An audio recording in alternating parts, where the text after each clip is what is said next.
Buenas noches, vamos a empezar la clase. Hoy cambiamos totalmente de tema, entramos a un punto nuevo que es el del juicio ordinario, que como decíamos, el primer día de clases es en realidad la esencia del curso, lo más importante de este curso. Entonces el juicio ordinario lo ubicamos dentro de los procesos de conocimiento. Recordarán ustedes que en alguna oportunidad platicamos de la clasificación de los procesos. Decíamos que específicamente de las muchas clasificaciones que pudiéramos encontrar, nos interesa la que divide los procesos por su función, y dentro de esos decíamos que teníamos procesos de conocimiento y procesos de ejecución, que algunos otros agregan como categoría de procesos lo que se conoce como procesos cautelares, pero que en realidad estos no son verdaderos procesos porque el juez no emite una sentencia y sobre todo no dirime una controversia. Entonces, ya ubicados en esa clasificación bipartita entre procesos de conocimiento y procesos de ejecución, el juicio ordinario lo ubicamos dentro de los procesos de conocimiento, es decir, aquellos en los que cuya tramitación es necesaria cuando no existe certeza sobre el derecho o la obligación, es necesaria una declaración o un pronunciamiento judicial respecto a ese derecho o esa obligación. Y en Guatemala tenemos tres distintos tipos de procesos de conocimiento: el juicio ordinario, el juicio sumario y el juicio oral. Este que nos interesa, el juicio ordinario, debe su nombre a que en principio se supone que es el tipo de proceso que debería seguirse en la generalidad de los casos. Es decir, la regla general es tramitar los asuntos por la vía del juicio ordinario y luego vamos teniendo excepciones a esa regla. Ya vamos a ver en un momento que en la práctica esas excepciones a la regla son tantas que son muchísimo menos los casos que se tramitan por la vía del juicio ordinario que los que se tramitan por alguno de los otros procedimientos. Y luego además este juicio ordinario es el único que tiene una regulación completa en la ley.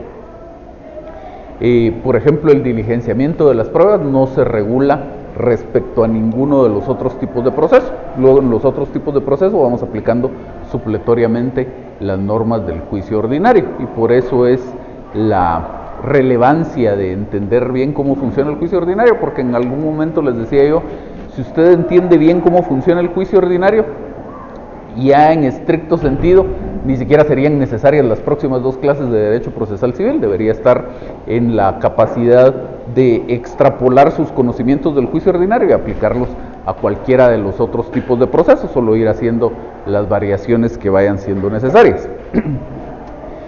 Entonces, en esa línea de pensamiento vamos a platicar de cuál es la materia del juicio ordinario, es decir, qué asuntos deberían tramitarse a través de esta vía procesal. Para esos efectos, en principio, podríamos agrupar los distintos procesos o procedimientos que están contenidos dentro de esto que conocemos como el derecho procesal civil y mercantil, por lo menos aquí en nuestro medio en Guatemala, en esos 4 grupos. Tenemos los procesos de conocimiento, los procesos de ejecución, lo que el código denomina procesos especiales, y luego algunos otros procedimientos o trámites específicos. Entonces, estos 2 que vemos arriba, lo que el código denomina procesos especiales y esos otros procedimientos o trámites específicos, en realidad no son verdaderos procesos. Son trámites que se llevan a cabo ante el juez, podríamos decir son procedimientos, pero procesos no. ¿Por qué? Porque no se cumplen 2 elementos esenciales que definen al proceso, que es en principio la idea con la que se tramitan todos estos actos, que es que eventualmente el juez dicte una sentencia, y luego el sentido de esa sentencia o la razón de ser de esa sentencia, que es que mediante ella el juez dirima una controversia que le es sometida a su consideración. En estos que vemos aquí no pasa ninguna de esas cosas. No se dicta una sentencia, salvo algún par de excepciones que van a ver ustedes por ahí el próximo semestre, pero en líneas generales no se dicta una sentencia, pero sobre todo no existe una controversia y por lo tanto el juez no dirime una controversia. Entonces en estos casos no hablamos en realidad de procesos, aunque para efectos de terminología, en la parte esta que el código denomina procesos especiales, pues sí utilizamos el nombre de procesos porque es el que utiliza el código, pero en esencia esos no son procesos. Y los dos de abajo sí. Los procesos de conocimiento y los procesos de ejecución son los verdaderos procesos. Entonces vamos a tratar de ir ubicando en esa clasificación cómo llegamos a determinar que algunos asuntos deben tramitarse por la vía del juicio ordinario. Como decíamos hace un momento, estadísticamente son muchísimo menos que los que se tramitan por alguna de las otras vías o por alguno de los otros procedimientos. Entonces, si de ese universo que tenemos de los posibles procesos o procedimientos vamos quitando lo que no se tramita por la vía del juicio ordinario para finalmente quedarnos con lo que sí se tramita por esa vía, más o menos el ejercicio sería el siguiente. Primero, tenemos lo que el código denomina procesos especiales, y esto a su vez el código lo divide en procesos sucesorios y lo que el código denomina como jurisdicción voluntaria. El próximo semestre van a ver ustedes estos dos temas, lo que el código denomina como jurisdicción voluntaria, que en realidad ahí tampoco existe un verdadero ejercicio de jurisdicción porque el juez no juzga, sino simplemente se llevan a cabo algunos trámites para que el juez le dé certeza jurídica a alguna determinada situación, y los procesos sucesorios que tampoco son verdaderos procesos. El juez no dirime una controversia, sino simplemente constata de conformidad con la ley quién es el que tendría derecho a suceder a un causante.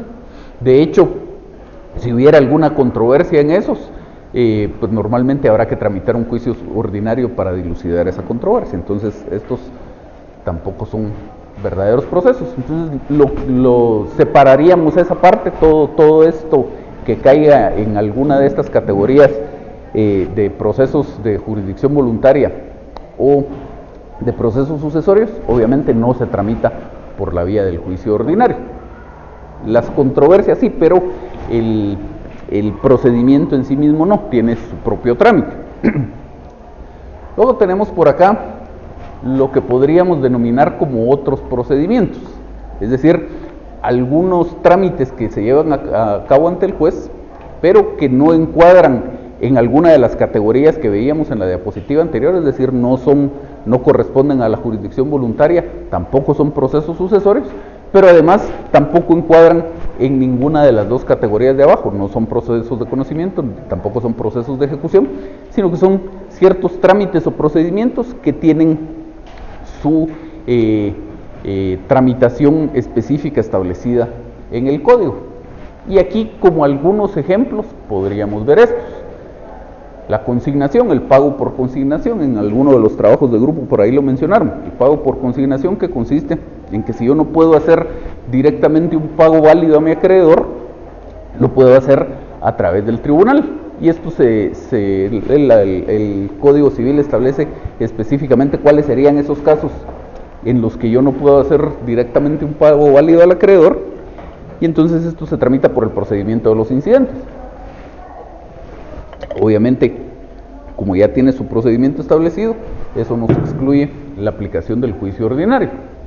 Otro ejemplo que tenemos por aquí es el del ocurso, el ocurso contra el registrador, no un ocurso de hecho como lo vemos dentro de los medios de impugnación que vamos a ver más adelante en el semestre, sino un ocurso contra el registrador, cuando yo no estoy de acuerdo con una inscripción que haga el registrador o con la denegatoria de una inscripción que haga el registrador, yo puedo acudir ante el juez y también mediante un procedimiento de los incidentes el juez determina si la decisión del registrador era válida o le ordena hacer algo distinto a lo que el registrador había decidido en un primer momento.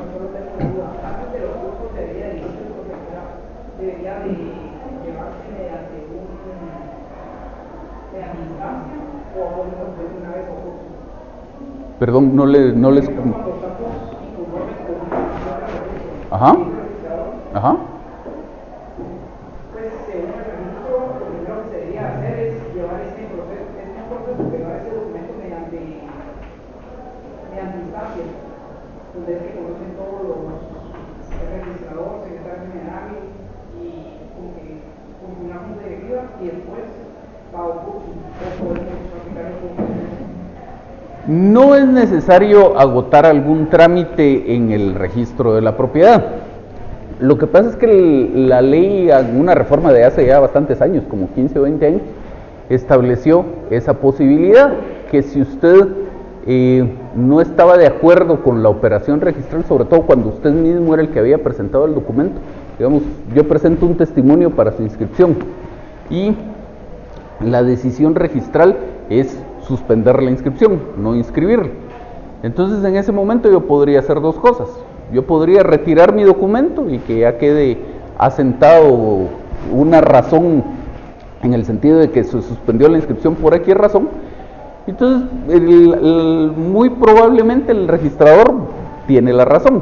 En una buena cantidad de casos la decisión del registro está fundamentada.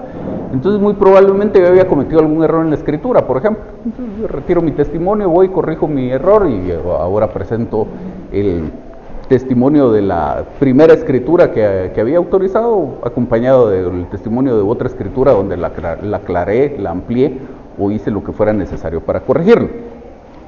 Pero también pudiera ser que yo considere que la decisión registral está equivocada.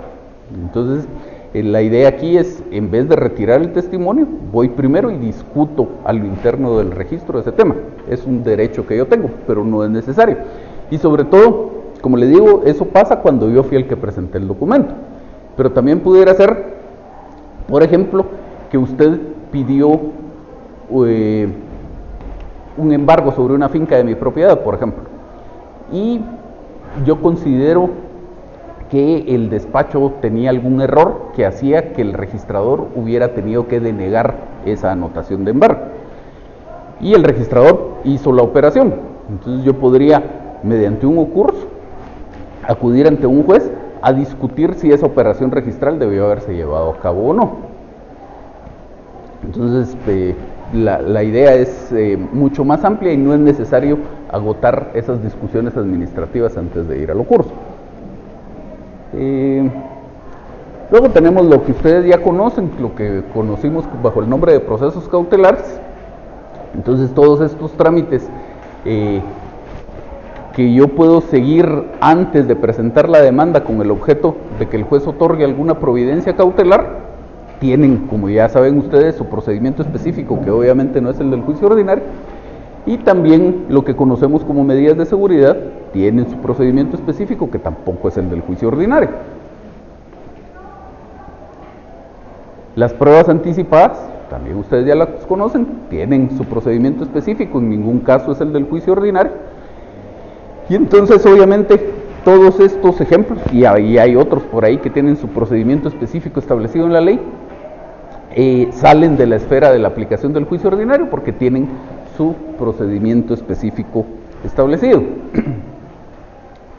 Entonces retiramos esto y ya nos va quedando, pues obviamente no es una modelo a escala esto, no necesariamente esto va en proporción a la cantidad de trámites que se siguen, pero en cuanto a categorías nos van quedando únicamente dos: la de los procesos de ejecución y la de los procesos de conocimiento. Como en este momento lo que estamos haciendo es descartando, estamos retirando todo lo que no se tramita por la vía del juicio ordinario. Entonces veamos los procesos de ejecución, que obviamente es categoría aparte. Lo del juicio ordinario lo encontramos dentro de los procesos de conocimiento.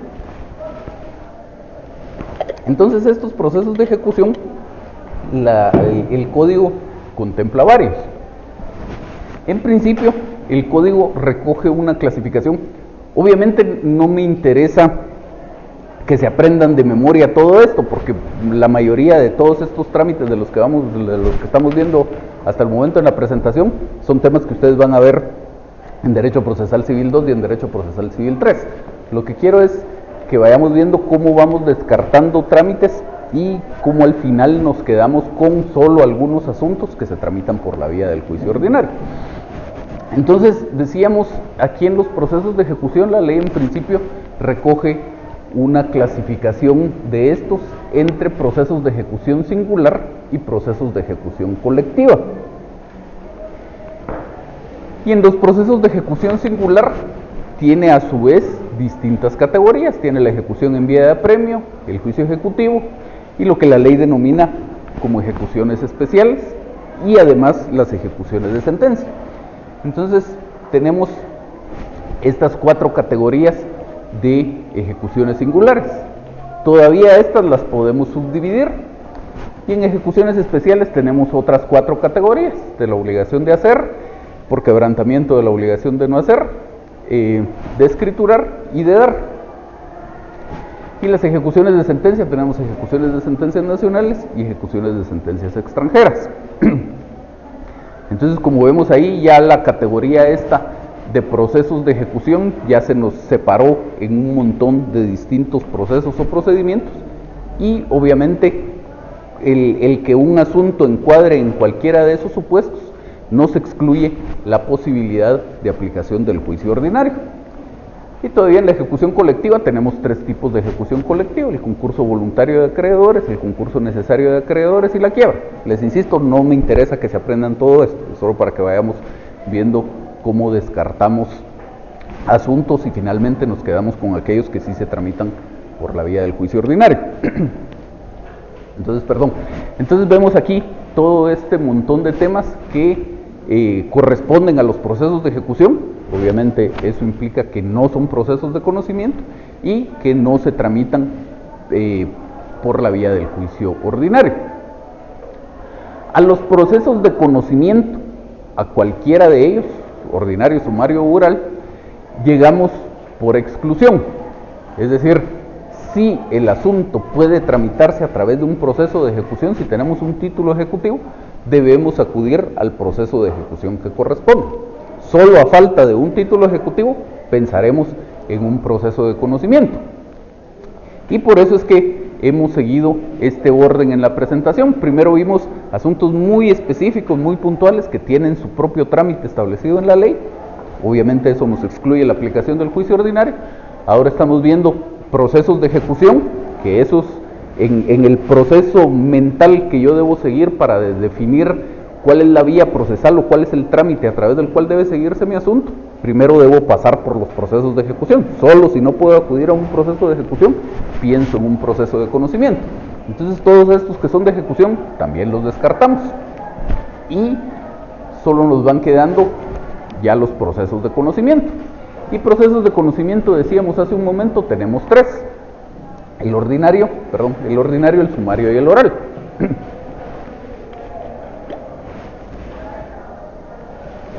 Entonces eso también nos quiere decir que de los asuntos que sí corresponde tramitar a través de un proceso de conocimiento, ni siquiera todos esos se van a tramitar por la vía del juicio ordinario, sino que algunos irán a la vía del juicio sumario, otros a la vía del juicio oral y solo los restantes a la vía del juicio ordinario. En el juicio sumario, todavía dentro del juicio sumario tenemos varios asuntos establecidos en la ley que deben seguirse por esa vía. Entonces el artículo 229 del Código nos establece que todos estos asuntos que vamos a ver por aquí se tramitan por la vía del juicio sumario. Primero dicen los asuntos que versan sobre arrendamiento y o desocupación. Luego la entrega de bienes muebles que no sean dinero, la rescisión de contratos, la responsabilidad civil de funcionarios o empleados públicos, los interdictos, los temas mercantiles, y dice aquí entre paréntesis, expresamente o como vía procesal supletoria. ¿Qué queremos decir aquí? Expresamente porque hay unas pocas normas, creo que son 2 artículos nada más en el Código de Comercio, que de forma expresa me remiten a la vía del juicio ordinario. Entonces, si yo quiero impugnar los acuerdos adoptados en una asamblea de una sociedad, se tramita por la vía del juicio ordinario, y la competencia desleal por asuntos mercantiles se tramita por la vía del juicio ordinario. Cuando se emitió el Código de Comercio no existía la Ley de Propiedad Industrial. La Ley de Propiedad Industrial es casi 30 años posterior. Entonces, hay temas de competencia desleal que tienen su origen en regulaciones de propiedad industrial. Por ejemplo, si yo imito una marca de alguien más, ese es un asunto de competencia desleal, pero originado por un tema de propiedad industrial. Entonces ahí la Ley de Propiedad Industrial me señala como vía procesal la del juicio oral. Pero hay asuntos que son temas puramente mercantiles, como si yo motivo a una persona a que infrinja un contrato que tenga con otro. Eso es un tema de competencia desleal por un asunto puramente mercantil, y esto se tramitaría por la vía del juicio ordinario, por decisión expresa de la ley. Fuera de eso, el Código de Comercio señala muchos asuntos que se tramitan por la vía del juicio sumario. Entonces, en el transcurso del Código de Comercio, ven ustedes varios asuntos que dice, esto se tramitará por la vía del juicio sumario. Y luego al final, en el artículo 1039, dice el Código de Comercio, o establece el Código de Comercio, que, salvo disposición específica en contrario, todos los asuntos a que dé lugar su aplicación se dirimen por la vía del juicio sumario.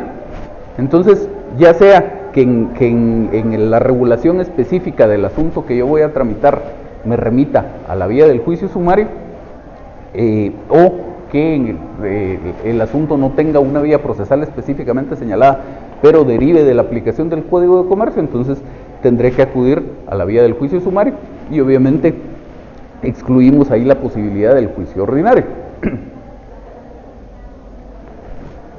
Luego dice también los asuntos que por convenio de las partes deban seguirse en esta vía. Yo puedo pactar con otra persona que nuestra controversia se va a dirimir por la vía del juicio sumario. Esto en la práctica no tiene casi aplicación, porque si vamos a ponernos de acuerdo en cómo dirimir nuestra controversia, normalmente lo que haremos será pactar acudir al arbitraje. Pero la ley establece la posibilidad, y si quisiéramos, pues nada nos lo impide. Y luego todavía dice el artículo 229, los asuntos en que por disposición de la ley deban seguirse en esta vía. Entonces permite todavía más disposiciones dispersas en la legislación que nos remitan a la vía del juicio sumario. Y ejemplos de esto tenemos aquí en los artículos 413 y 416 del Código Procesal Civil y Mercantil, que se refieren a temas de ausencia. El artículo 36 del Código Tributario, alguna disputa por ahí en cuanto a las fianzas. El artículo 15 de la Ley de Parcelamientos Urbanos. El artículo 16 de la Ley sobre la protección y conservación de los monumentos, objetos arqueológicos, históricos, típicos y artísticos. Y el artículo 8 del Decreto 49-72. Todos esos son ejemplos de disposiciones dispersas en la legislación que nos remiten a la vía del juicio sumario, y por lo tanto no se excluyen la aplicación del juicio ordinario. Luego todavía tenemos el juicio oral. Entonces, más o menos como tenemos en el artículo 229 para el juicio sumario, en el artículo 199 el código nos señala varios asuntos que deben tramitarse por la vía del juicio oral. Entonces indica que deben tramitarse en juicio oral los asuntos de menor cuantía, los asuntos de ínfima cuantía, los asuntos relativos a la obligación de prestar alimentos, la rendición de cuentas, la división de la cosa común, también las diferencias que surjan entre los copropietarios con relación a la cosa común, la jactancia, los asuntos de familia. Y nuevamente dice aquí entre paréntesis, expresamente o como vía procesal supletoria. Entonces, por ejemplo, los alimentos es un tema en el que la ley de forma expresa me remite a la vía del juicio oral, y es un tema de familia. Pero luego la ley de tribunales de familia también establece en su artículo 8 que, salvo algunos asuntos que luego menciona la ley en su artículo 9, los asuntos relativos a familia deben tramitarse por la vía del juicio oral. Entonces, si no tengo disposición en contrario, los asuntos de familia se tramitan por la vía del juicio oral. Solo antes de que sigamos, me interesa regresar a la diapositiva anterior perdón, 2 diapositivas antes. Aquí, los asuntos mercantiles, lo ven ustedes marcado aquí con un color distinto. Y eso tiene su razón de ser, porque por el artículo 1039 del Código de Comercio, la vía procesal supletoria en materia mercantil, es decir, la vía procesal que yo debo aplicar si no tengo una disposición que específicamente me señale una vía distinta, es la del juicio sumario. Entonces, no es en asuntos mercantiles vía procesal supletoria la del juicio ordinario. ¿Usted quería decir algo? No, el artículo 96 del Código dispone que las contiendas que no tengan señalada tramitación especial en este código se ventilarán en juicio ordinario. Eso quiere decir que, en principio, la vía procesal supletoria, la que aplica a falta de disposición expresa en contrario, es la del juicio ordinario. Pero luego vamos teniendo disposiciones más específicas, y entonces la vía procesal supletoria en asuntos mercantiles no es la del juicio ordinario, sino la del juicio sumario, como vemos acá. De la misma forma, ya estábamos en el juicio oral, y por eso tenemos señalado aquí en un color distinto los temas de familia, porque en asuntos de familia la vía procesal supletoria tampoco es la del juicio ordinario, sino la del juicio oral. Cuando el asunto es de familia y la ley no me establece una vía procesal específica, el asunto se tramita en juicio oral y no en juicio ordinario. Luego también los temas que se refieran al derecho de autor se tramitan en juicio oral, los temas que se refieran a la propiedad industrial se tramitan en juicio oral. También las partes pueden convenir dirimir sus controversias a través de la vía del juicio oral, tampoco tiene mucha aplicación en la práctica, pero la posibilidad existe. Y todavía algunas otras disposiciones dispersas en la ley, que en materia de juicio oral no hay muchas. Pero sí tenemos un ejemplo aquí en el artículo 826 del Código Civil. Es un tema relativo a la hipoteca. Entonces, como vemos, tenemos ya puestos en el punto de que lo que corresponde es tramitar un proceso de conocimiento. Tenemos muchos asuntos para los cuales la ley señala la vía del juicio sumario como vía procesal aplicable. Tenemos muchos asuntos para los cuales la ley señala la vía del juicio oral como vía procesal aplicable. Además, tenemos materias, ramas del derecho en las cuales la vía procesal supletoria, es decir, la que aplica a falta de disposición expresa en contrario, no es la del juicio ordinario. Y entonces decíamos, en materia mercantil, la del juicio sumario, si no hay una disposición en contrario. En materia de familia, la del juicio oral. Y entonces eso quiere decir que todo este montón de asuntos no se tramitan por la vía del juicio ordinario. Y entonces, quitando, ya estando dentro de los procesos de conocimiento, si quitamos lo que se tramita por la vía del juicio oral y quitamos lo que se tramita por la vía del juicio sumario, ya lo que va quedando es lo que se tramita por la vía del juicio ordinario, que son muchísimo menos los asuntos que se tramitan en la vía del juicio ordinario que los que se tramitan en cualquiera de los otros procedimientos. Vamos a ver algunos ejemplos de temas que se tramitan por la vía del juicio ordinario, pero solo antes quisiera ver si vamos todo bien hasta aquí, ¿no hay dudas? ¿No? Sí.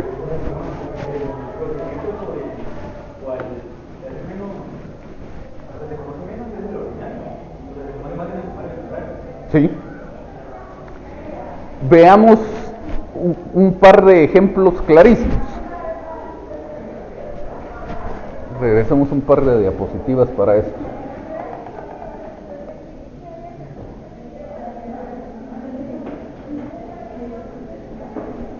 Aquí, en el juicio sumario, la ley establece que uno de los temas que se tramitan por la vía del juicio sumario son los asuntos que se refieran a arrendamiento y o desocupación. Es decir, si a usted no le pagan una renta, pues el ir a cobrar esa renta, si usted quiere que el inquilino desocupe, ir a pedir esa desocupación. Y estadísticamente esos son muchísimos los casos. Es uno de los procesos de conocimiento más comunes y se tramita por la vía del juicio sumario. Y así hay otros, pero ese es uno muy común.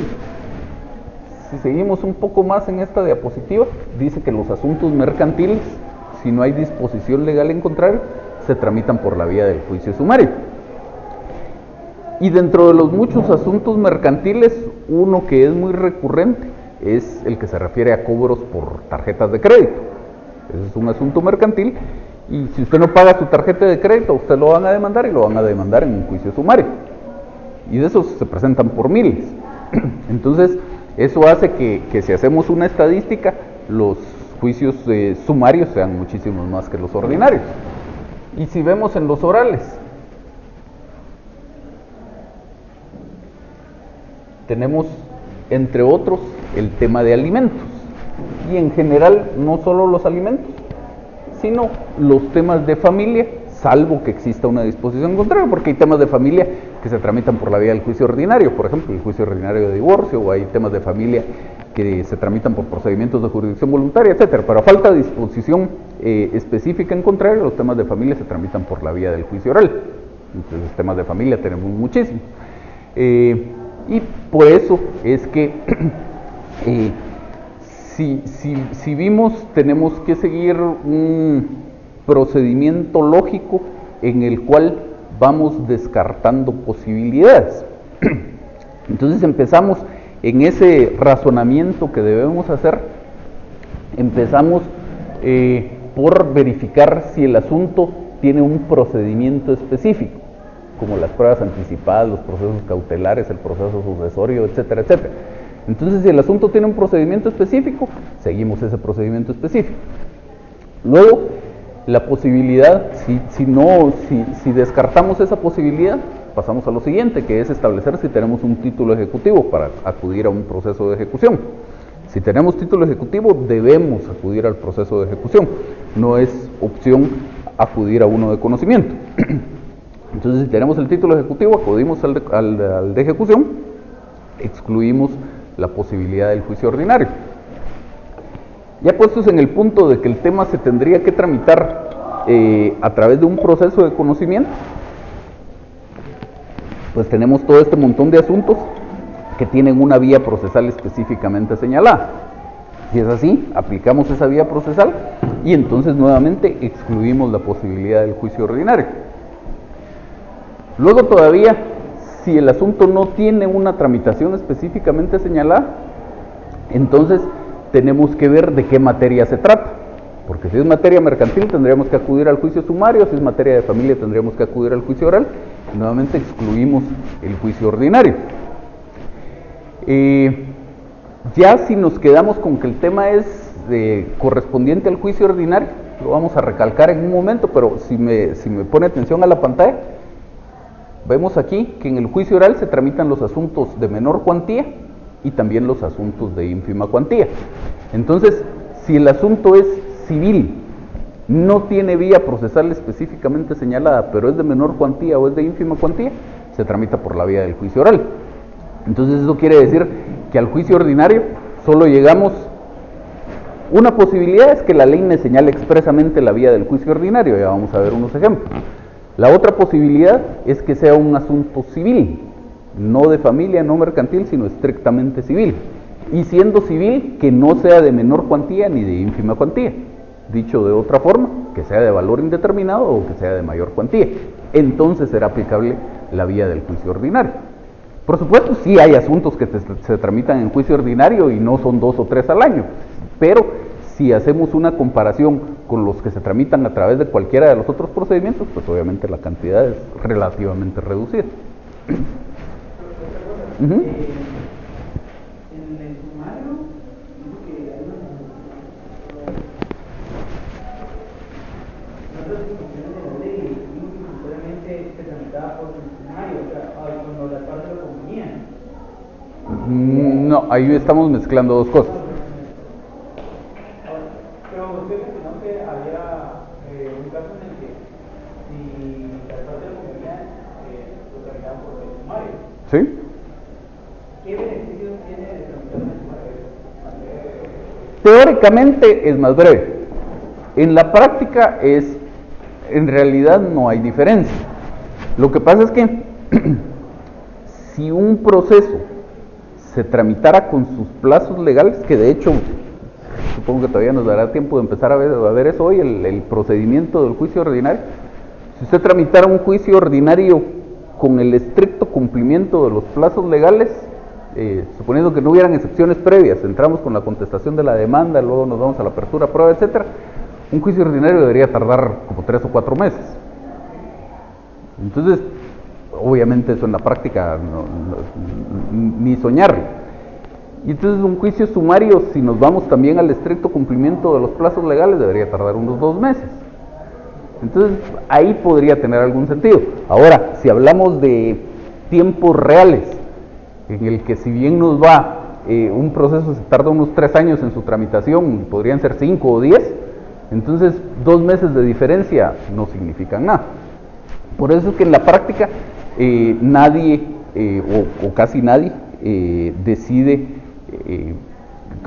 pactar la vía del juicio sumario o la vía del juicio oral como la aplicable para dirimir sus controversias.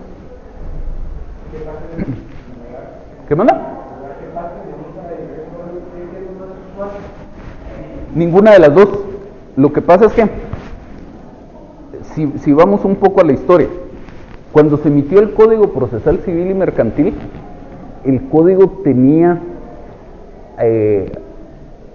una serie de artículos que se referían a qué ocurría cuando usted pactaba acudir a un arbitraje.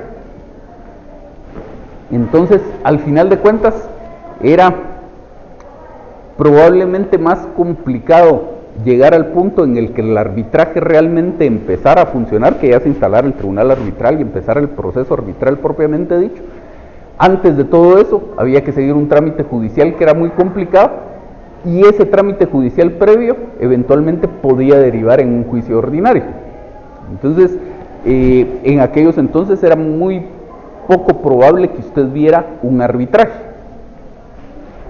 Esa situación cambió ya hace 25 años, cuando se emitió la ley de arbitraje. Entonces ahora es relativamente sencillo acudir al arbitraje, iniciar un arbitraje. Entonces, pues yo le diría que en la totalidad de los casos, si usted y yo tenemos una controversia o la posibilidad de una controversia, no vamos a pactar acudir a un juicio oral o a un juicio sumario, sino que vamos a pactar acudir a un arbitraje.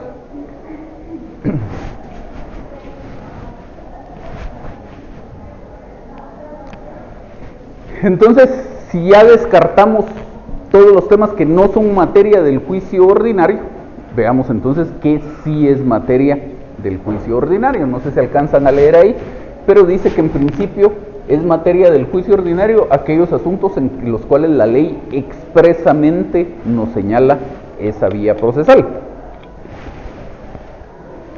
Es decir, los temas en los que la ley dice, esta controversia deberá dirimirse en juicio ordinario. Y entonces tenemos algunos ejemplos, no son todos los casos, pero son algunos ejemplos, y no hay muchos más que estos, habrán algunos cuantos más. Entonces dice en el artículo 335, para empezar, varios artículos en el Código Procesal Civil y Mercantil. Primero el 335, el juicio ordinario de revisión de lo resuelto en un juicio ejecutivo. Se tramita un juicio ejecutivo, se terminan los procedimientos de ejecución. Dice la ley que todavía eso que se decidió en el juicio ejecutivo se puede revisar en un juicio ordinario posterior. Otro ejemplo, el artículo 410 del Código, la oposición a la declaratoria de interdicción. El artículo 431, la oposición a la conversión de la sentencia de separación en sentencia de divorcio. El artículo 434, el divorcio cuando no es de mutuo consentimiento, cuando es por causal determinada. El 437, la oposición al reconocimiento de preñez o parto. El 441, la oposición a identificación de tercero. El 445, la oposición a la constitución de un patrimonio familiar. El 458, la oposición a la sucesión radicada en el extranjero. El 465, la impugnación en un proceso sucesorio testamentario. 480, oposición en proceso sucesorio intestado. 493, impugnación de la capacidad para suceder en un proceso sucesorio notarial. Tenemos, decíamos, dos artículos en el Código de Comercio, el 157 que se refiere a la impugnación de los acuerdos de las asambleas y el 364 que se refiere a la competencia desleal, y en la ley de tribunales, en la ley de titulación supletoria, el artículo 9. Entonces, todos esos son asuntos en los cuales la ley expresamente me remite a la vía del juicio ordinario y por lo tanto en esos no hay pierde. Si mi asunto es cualquiera de todos esos, yo debo acudir a la vía del juicio ordinario. Y luego la otra posibilidad de que yo llegue a aplicar el juicio ordinario es en función del artículo 96 del Código, que ya leíamos de nada, que nos establece que, salvo disposición legal en contrario, los asuntos deben dirimirse a través de la vía del juicio ordinario. El tema es que, como ya vimos, hay muchas disposiciones legales en contrario, es decir, muchas disposiciones que nos remiten a una vía procesal distinta, pero por aplicación del artículo 96 llegaríamos también a la vía del juicio ordinario. Por el proceso de exclusión del que íbamos platicando, ese artículo 96 del Código finalmente queda condicionado a que se den ciertos supuestos para que realmente llegue a ser aplicable. Primero dice por acá, tienen que ser asuntos estrictamente civiles. ¿Por qué? Porque si es un asunto mercantil, la vía procesal supletoria es el juicio sumario; si es un asunto de familia, la vía procesal supletoria es el juicio oral. Y además no en todos los asuntos estrictamente civiles, sino que además no tienen que tener una vía procesal específicamente señalada. Es decir, si siendo el asunto civil tengo una norma que me remita al juicio sumario, como ocurre en los temas de arrendamiento o de desocupación, o tengo una norma que me remita al juicio oral, como ocurre, por ejemplo, en los temas que se refieren a la división de la cosa común, entonces aplico esa vía procesal específica. Entonces, si no tienen vía procesal específicamente señalada, podemos pensar en el juicio ordinario, pero además tienen que ser asuntos de valor indeterminado o asuntos de mayor cuantía, porque como hablábamos con su compañero hace un momento, si el asunto es de menor cuantía o de ínfima cuantía, se tramita por la vía del juicio oral.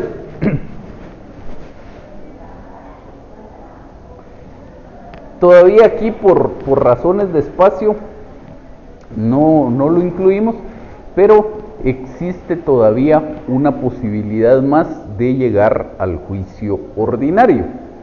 ¿Una ley de tribunales de familia? ¿Quién tiene? Gracias. La ley de tribunales de familia, decíamos que en su artículo 8 establece como vía procesal supletoria para los temas de familia la vía del juicio oral. Entonces dice el artículo 8, en las cuestiones sometidas a la jurisdicción privativa de los tribunales de familia, rige el procedimiento del juicio oral que se regula en el capítulo 2 del título 2 del libro 2 del Código Procesal Civil y Mercantil, el juicio oral común y corriente. Y luego dispone que en las cuestiones relacionadas con el derecho de alimentos, los tribunales de familia emplearán además el procedimiento regulado en el capítulo 4 del título 2 del libro 2 del Código Procesal Civil y Mercantil, es decir, el juicio oral de alimentos. Luego el artículo 9 contiene una excepción a esa regla, es decir, asuntos que no siguen la norma esta de que se tramiten por la vía del juicio oral. Entonces dispone el artículo 9, los juicios relativos a reconocimiento de preñez y parto, paternidad y filiación, separación y divorcio, nulidad del matrimonio, declaración y cese de la unión de hecho y patrimonio familiar, se sujetarán a los procedimientos que les correspondan según el Código Procesal Civil y Mercantil. Entonces ahorita voy con usted. El Código Procesal Civil y Mercantil, de todos estos asuntos, tiene algunos para los cuales nos señala como procedimiento aplicable algún procedimiento específico de jurisdicción voluntaria.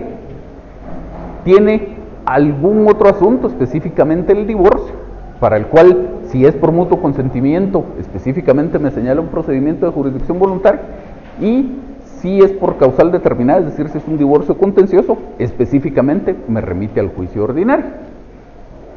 Y luego tiene otros asuntos en los cuales no establece el Código Procesal Civil y Mercantil un procedimiento. Entonces, si este artículo 9 me dice, para este asunto usted siga lo que le diga el Código Procesal Civil y Mercantil, y el Código Procesal Civil y Mercantil no me dice cómo dirimir ese asunto, ¿qué hago? ¿Por qué? Solo ¿Su compañero aquí? Exactamente, aplica el artículo 96. Entonces, veamos estos asuntos que específicamente me dice el artículo 9 de la Ley de Tribunales de Familia. Los juicios relativos a reconocimiento de preñez y parto, esos son temas de jurisdicción voluntaria. Paternidad y filiación, eso no tiene vía procesal específicamente señalada. Entonces, aplico el artículo 96 y llego a el juicio ordinario. Separación y divorcio. Ahí tanto la separación como el divorcio pueden ser de mutuo consentimiento, es un tema de jurisdicción voluntaria.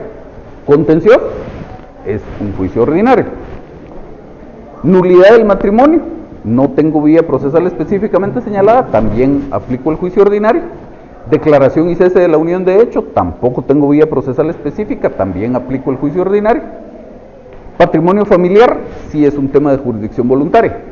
Entonces ya vemos aquí 3 o 4 asuntos más que son de familia y que deben tramitarse por la vía del juicio ordinario por aplicación de este artículo 9 de la Ley de Tribunales de Familia.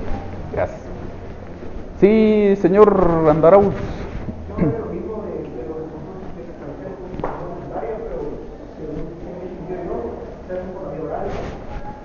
No, jurisdicción voluntaria son temas en los cuales no hay disputa y entonces la ley establece un procedimiento específico para cada asunto.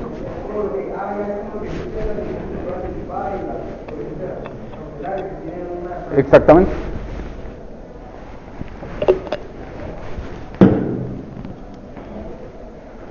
¿Dudas hasta aquí? ¿No? Entonces, en realidad, los temas que son materia del juicio ordinario serían esto que vemos aquí en la diapositiva. Primero, aquellos asuntos en los cuales la ley expresamente me dice esta controversia debe dirimirse por la vía del juicio ordinario. Segundo, por aplicación del artículo 96, es decir, asuntos que no tienen vía procesal específicamente señalada, que además son asuntos estrictamente civiles y que además son de mayor cuantía o de valor indeterminado. Y finalmente, una tercera categoría que ya no logramos incluir aquí por espacio, que es los asuntos que me señala el artículo 9 de la Ley de Tribunales de Familia y que no tienen tramitación específica en el Código Procesal Civil y Mercantil. Eso es el universo de asuntos que se podrían tramitar a través de la vía del juicio ordinario.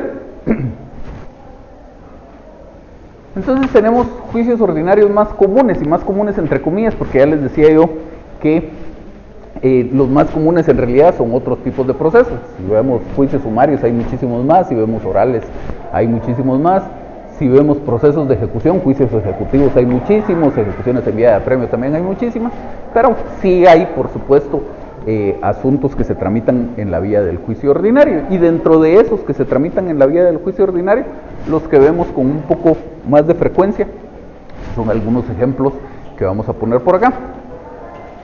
Primero, la nulidad de un negocio jurídico, que pues aparte de lo que ustedes ya conocían del tema en derecho civil, el ejemplo que vimos cuando veíamos los requisitos de una demanda tenía que ver con una nulidad de un negocio jurídico. Entonces, una nulidad absoluta de un negocio jurídico o una nulidad relativa de un negocio jurídico se dirimirían por la vía del juicio ordinario. La nulidad de un instrumento público, cuando el problema no lo encontramos en el negocio jurídico en sí mismo, sino lo encontramos en la escritura. En la escritura pública se incumple alguno de los requisitos esenciales del instrumento público. Hay otros requisitos que no son esenciales y que en realidad no importa tanto si se incumplen, pero si se incumple un requisito esencial, se puede demandar la nulidad de ese instrumento público. También hay casos en los que ocurren ambas cosas a la vez. Es nulo tanto el negocio jurídico como el instrumento público y podemos demandar ambas cosas a la vez. Los daños y perjuicios. Es un caso relativamente frecuente de juicio ordinario, pero no cualquier daño o cualquier perjuicio. Solo cuando son asuntos estrictamente civiles, son de valor indeterminado o son de mayor cuantía. De tal manera que si fueran daños y perjuicios causados por un tema mercantil, sería un juicio sumario. Si fueran daños y perjuicios de naturaleza civil, pero de menor cuantía o de ínfima cuantía, sería un juicio oral. Entonces, juicio ordinario solo si se cumplen los restantes presupuestos. La reivindicación de la propiedad, cuando alguien está detentando una propiedad que es mía, es decir, se quiere apropiar de un bien que es mío. La revisión de lo resuelto en el juicio ejecutivo, ya mencionábamos por ahí, el artículo 335 del Código establece que lo que se decide en un juicio ejecutivo se puede revisar en un juicio ordinario posterior. El divorcio, cuando no es por mutuo consentimiento, cuando es por causal determinada, el divorcio se tramita en juicio ordinario. La filiación, es decir, cuando queremos que el juez declare que este niño es hijo de este señor, eso se tramita por la vía del juicio ordinario. La impugnación de la paternidad, cuando es al revés, cuando el niño ya estaba inscrito como hijo de este señor y luego el señor se da cuenta que en realidad no era hijo suyo, esa impugnación de la paternidad se tramita también por la vía del juicio ordinario.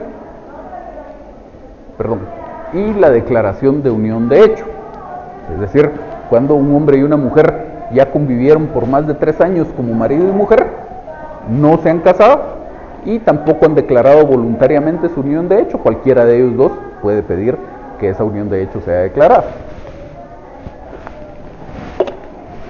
Y eso es, como les digo, teniendo presente que estadísticamente el juicio ordinario no es el que vemos con más frecuencia.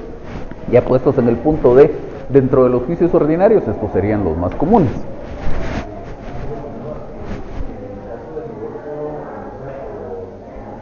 Ajá. ¿El divorcio que qué, perdón? Es juicio ordinario. Ajá.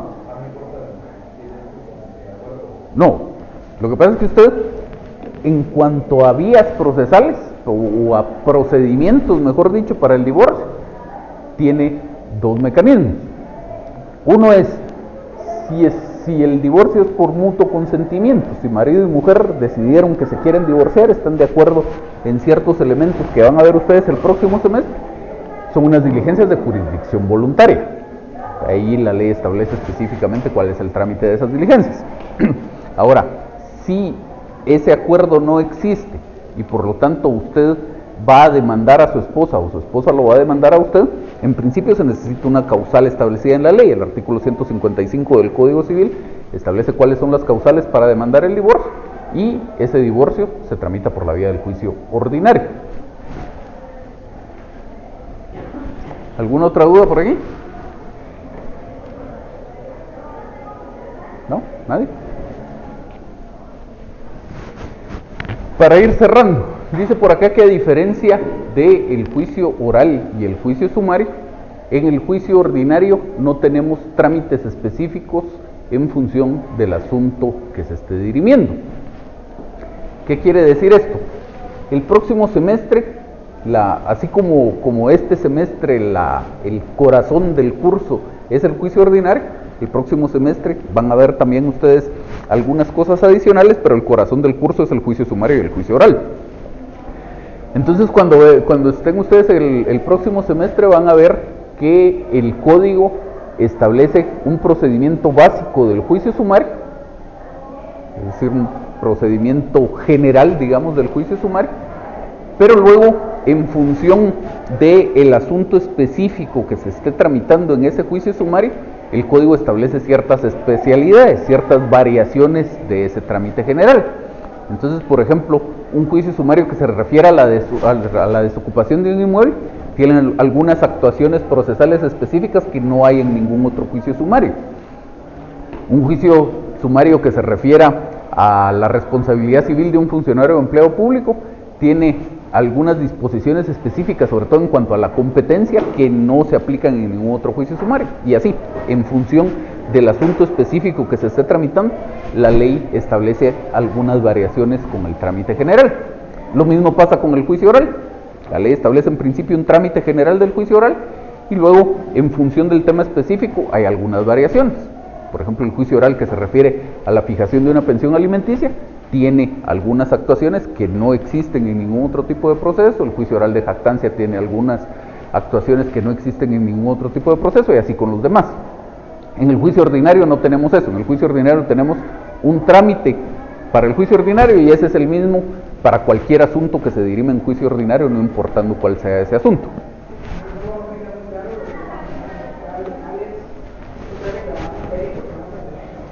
No. No se haga muchas bolas con el tema por dos razones. Ya le voy a explicar en qué consiste, pero no se haga muchas bolas con el tema por dos razones. Primero, esa es materia del próximo semestre. Y segundo, es un juicio que prácticamente no tiene aplicación en la práctica. Perdón por la redundancia, prácticamente no tiene aplicación. Porque es un juicio que, si me pregunta a mí, le diría que no tiene mucho sentido tramitar. Ahorita le voy a explicar en qué consiste y tal vez logro dejar claro por qué digo yo que no tiene sentido tramitar este juicio. La idea del juicio de jactancia, jactarse en términos corrientes es presumir de algo. Entonces,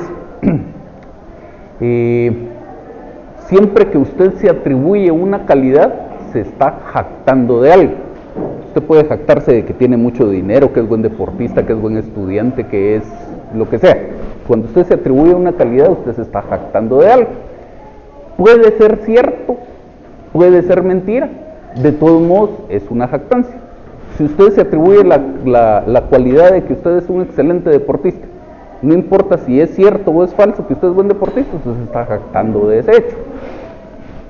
Entonces, ya trasladado esto a la materia jurídica, dice la ley que si usted se atribuye derechos sobre bienes de otra persona o créditos o acciones en contra suya fuera de juicio, es decir, si usted fuera de juicio anda diciendo que yo le debo dinero y que no le he pagado y que me va a demandar y etcétera, etcétera, entonces usted se está jactando de tener algún crédito en contra mía. Puede ser cierto que yo le deba dinero, puede ser que no le deba. De todos modos, la jactancia existe, porque usted fuera de juicio se está atribuyendo en este caso un crédito en contra mía. Entonces, ¿en qué consiste el juicio de jactancia? Yo, como supuesto deudor, lo demando a usted como supuesto acreedor. Y entonces le digo al juez: señor juez, este señor fuera de juicio se está atribuyendo créditos en contra mí. Y entonces, yo lo que pido, yo como supuesto deudor, es que el juez le fije a usted un plazo para que me demande. Y entonces, dice la ley, si usted me demanda, pues habrá que seguir el trámite que corresponda a la demanda que usted planteó. Y si usted no me demanda, dice que se tendrá por caducado su derecho, es decir, ya no me va a poder demandar. Entonces, toda la gracia, entre comillas, de la jactancia es que el juez le fije a usted su plazo, que usted no presente su demanda dentro del plazo y que entonces se tenga por caducado su derecho. Pero para mí, como en el caso del ejemplo como supuesto deudor, no tiene mucho sentido la tramitación del juicio, porque pues lo que estoy haciendo es provocando una demanda. De hecho, doctrinariamente sí se llama eso, provocación de demanda. Es como ir a apoyar el hormiguero a pedir que me demanden. Y en lo que tramitamos todo un juicio oral para que el juez le fije a usted su plazo, pues muy probablemente usted ya me demandó, o si no me iba a demandar, a lo mejor el tema estaba sujeto a un plazo de prescripción y ya operó la prescripción. Entonces, tramitar el juicio de jactancia, yo he visto tal vez 1 o 2 juicios de jactancia en mi vida y, como le digo, para mí no tiene mucho sentido.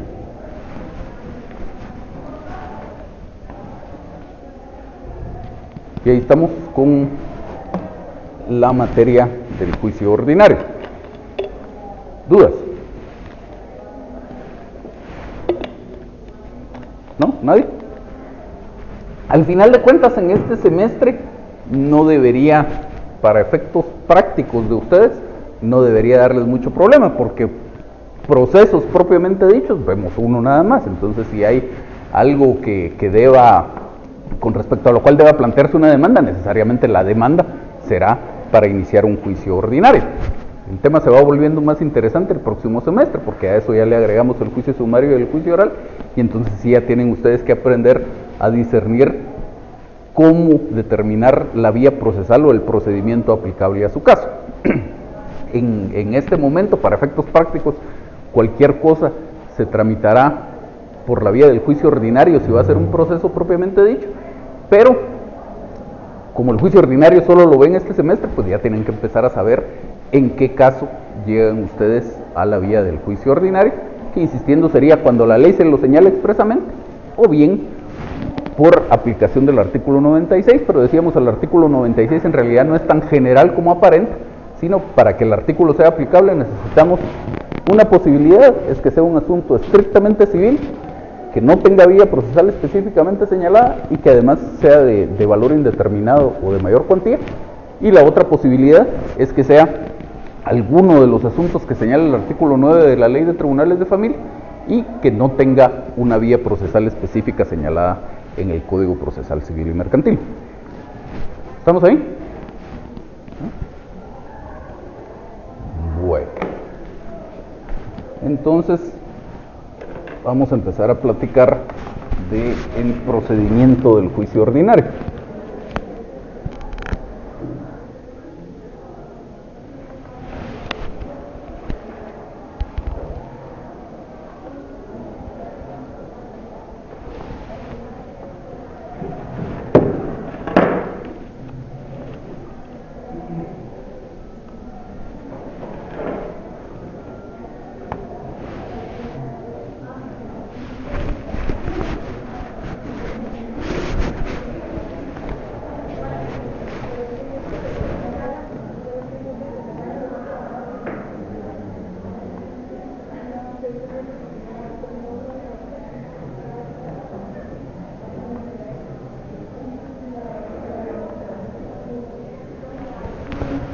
Bueno, entonces vamos a ir viendo por aquí un esquema del juicio ordinario.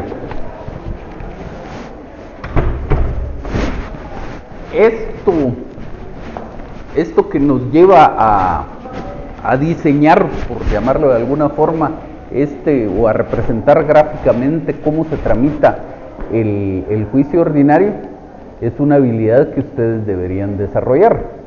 No porque en algún momento de su vida el juez les vaya a pedir a ustedes que le presenten un esquema del juicio ordinario y eso les vaya a servir de algo, pero sí, por lo menos mentalmente, uno tiene que estar en la capacidad de estudiado todo el contexto de las normas jurídicas que son aplicables, determinar cuál es la secuencia lógica que va a seguir el proceso, porque sobre todo eso les va a servir para determinar cuáles son sus peticiones de trámite, cuál es la ruta que va a seguir su proceso.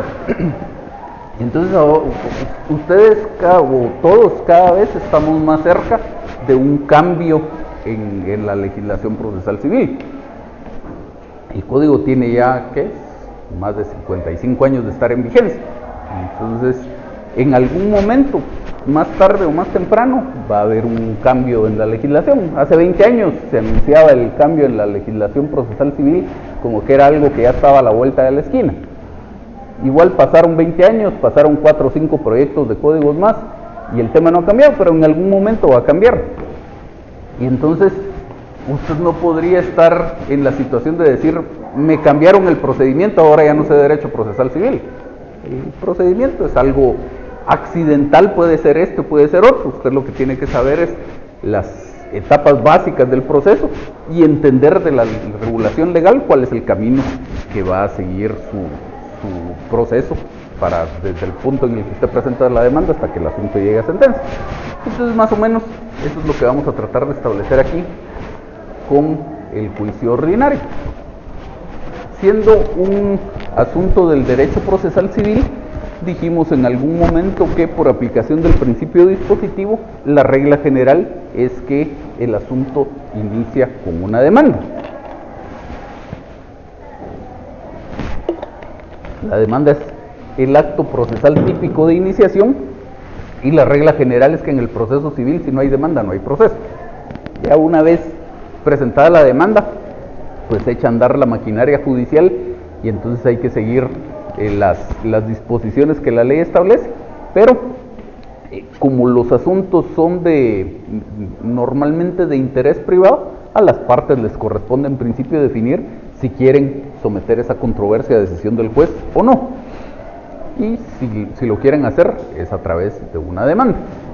Ya vimos cuáles son los requisitos o cómo se hace una demanda. Y eso es lo que tendríamos que aplicar por aquí. Y precisamente lo primero que hace el juez con esa demanda es verificar si cumple con esos requisitos de los que ya platicamos. Es decir, el juez califica la demanda. Así se llama jurídicamente, no es que el juez le vaya a asignar un punteo a su demanda para ver qué tan bien o qué tan mal la hizo, sino que el juez hace un proceso de determinación del cumplimiento de los requisitos legales. Y el resultado de esa evaluación que haga el juez de la demanda es la posibilidad de que en esa demanda no se haya cumplido con los requisitos legales, se incumplió un requisito, el que sea, no tiene apartado de pruebas, no tiene lugar y fecha, no tiene la nacionalidad del solicitante, lo que ustedes quieran. Como decíamos cuando veíamos los requisitos de la demanda, puede ser un requisito verdaderamente importante de la demanda, o puede ser algo que no tenga una utilidad práctica para efectos del proceso, que en cualquiera de los dos supuestos, el juez debe rechazar esa demanda si no cumple los requisitos legales. Expresamente se lo ordena el artículo 109 del Código. Entonces, si no se cumple algún requisito legal, la consecuencia es el rechazo de esa demanda. El juez debe rechazar esa demanda. Es decir, en el proceso civil no existe la posibilidad de subsanación de los defectos como existen algunos otros tipos de procesos. En el proceso laboral, por ejemplo, la ley ordena que si se incumple algún requisito de la demanda, el juez debe indicarle al demandante que cumpla con el requisito. En el proceso contencioso administrativo más o menos lo mismo, pero en el proceso civil esto no ocurre. En materia de familia existe mucho la costumbre o la práctica de que si se incumple algún requisito de la demanda, el juez también le ordena que lo cumpla, le fija lo que se denomina como un previo. Pero en materia de familia eso en realidad no tiene un sustento, porque a pesar de que es un asunto de familia, las reglas generales que aplicamos son las del proceso civil. Dentro de ellas este artículo 109 que establece expresamente que si se incumple algún requisito en la demanda, el juez debe rechazar esa demanda, no tiene otra opción. Luego la otra posibilidad es que sí se cumpla con los requisitos legales. Y entonces ahí lo que procederá será que el juez admita para su trámite esa demanda. El juez le dé trámite a la demanda. Y en esa misma resolución, él dice que el juez debe emplazar al demandado concediendo la audiencia por 9 días. Recordemos que aquí estamos hablando del juicio ordinario. Y dice por aquí en la diapositiva que el demandado puede adoptar cualquiera de las actitudes procesales que le permite la ley. Ya vamos a platicar un poquito de ellas. Pero la secuencia es que el juez debe emplazar al demandado. Emplazamiento en términos generales significa el señalamiento de un plazo para hacer algo. Siempre que a mí el juez me fija un plazo para hacer algo, me está emplazando. Normalmente no se usa la palabra emplazamiento en ese sentido general, sino se usa en su sentido estricto, que es este de acá. Cuando ese plazo que me fija el juez es para algo en particular, y ese algo en particular es contestar la demanda. Cuando la ley dice que el juez emplazará al demandado concediendo la audiencia por 9 días, ese plazo de 9 días que me fija el juez es para contestar la demanda. Hay otras posibles actitudes procesales, hay otras cosas que yo podría hacer distintas a contestar la demanda, pero en principio el plazo es para eso, para contestar la demanda. Ya por aplicación por ejercicio de mis derechos que yo tengo como demandado, podría hacer cosas distintas a eso, pero en principio el plazo es para contestar la demanda. Por emplazamiento podemos entender dos cosas. Podemos entender eso que ocurre en la primera resolución, cuando en uno de sus numerales el juez dice se emplaza al demandado concediendo la audiencia por 9 días, ahí el juez me está emplazando. Pero luego ese emplazamiento se materializa cuando algunos días después o meses después en algunos casos, me notifican esa demanda y la resolución que le da trámite.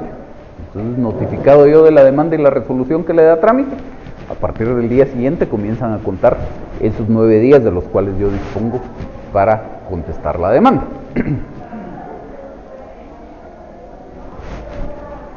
Entonces, decíamos hace un momento que en esencia ese plazo de los 9 días es para contestar la demanda. Yo puedo hacer otras cosas, hay otras actitudes procesales posibles, pero por naturaleza los 9 días son para contestar la demanda. De hecho, hay actitudes procesales para los cuales no tengo todos esos 9 días, sino tengo un plazo más breve, como para interponer excepciones previas, por ejemplo.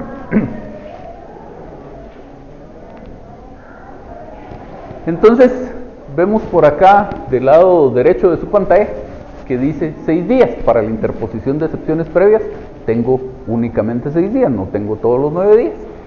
Y luego tengo otras posibles actitudes procesales, de las cuales vamos a ir platicando un poco más despacio, pero en esa columna del centro, donde hay 6 cuadritos, dice hasta arriba que una posibilidad es la contestación de la demanda, otra posibilidad es la contestación de la demanda con excepciones perentorias, luego tenemos la contestación de la demanda con reconvención, la contestación de la demanda con excepciones perentorias y reconvención, la rebeldía y el allanamiento. Esas serían básicamente las posibilidades que tengo en cuanto a actitudes procesales. Y las excepciones previas, decíamos, mi plazo es únicamente de 6 días. Para todas las demás se va a definir qué actitud procesal fue la que yo adopté en esos 9 días que el juez en principio me fijó como emplazamiento. Y entonces ya corresponde que empecemos a platicar de las actitudes procesales en particular. ¿Alguna duda de lo que ya platicamos del juicio ordinario antes? ¿No? ¿Vale? Bueno.